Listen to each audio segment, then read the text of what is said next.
This past Sunday was Trinity Sunday, and the Trinity, probably more than any other doctrine, is what unites us as Christians because it names our common understanding of God, God as Trinity. We name God whenever we make the sign of the cross and whenever we proclaim the creed. And yet, despite the centrality of this doctrine of Christianity, on a practical level, we often accept it and then dismiss it with this pious attitude of, well, I believe it, but I don't understand it. Now, faith certainly doesn't require complete comprehension. God isn't a mathematical formula, and he can't be seen under a microscope or a telescope. God is unique and can't be compared to anything in created order. But this doesn't mean that the Trinity is just some speculative doctrine thought up by a bunch of theologians with too much time on their hands. The Trinity really does tell us something concrete about God, so we really should try to understand it as best we can. So, what does our understanding of God as Trinity tell us about God? Well, many times when we ask about the Trinity, we get this answer, oh, that's a mystery that will be explained to us, after we leave this earthly life. Well, it's a mystery, but not the kind of mystery that we're used to. When the church describes something as a mystery, it generally means a gradual unfolding of something which is quite beyond our comprehension. It doesn't mean we don't know anything about it, just that knowledge about it is always continuing to be revealed. A gradual unfolding.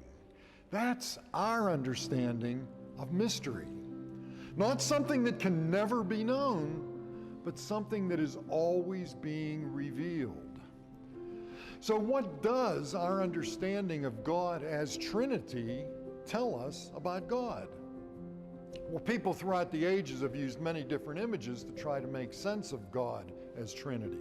One of my favorites is from Tertullian, a church father who lived in North Africa in the 3rd century.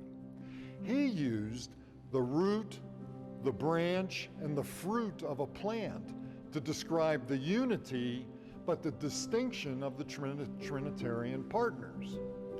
But as with all the others, it's only a description of the reality, not the reality itself.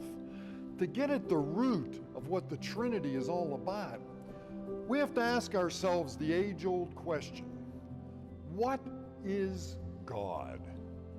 What's one of the first things we learned as children when we're asked, what is God? God is love. And love can't exist by itself, right? There always has to be an object to be loved, and in a perfect world like God's, that love is returned. The Trinity is the primordial relationship. It's the archetype of community.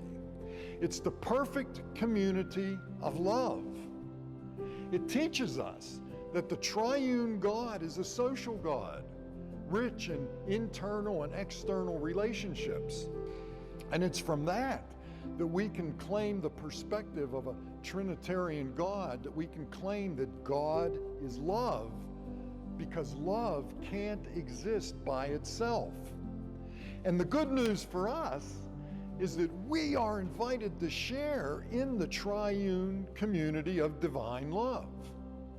In knowing the Trinity, we realize that divine life can be shared, and Jesus invites us to share in this divine love. That's one of the reasons why the doctrine of the Trinity is central for Christian faith.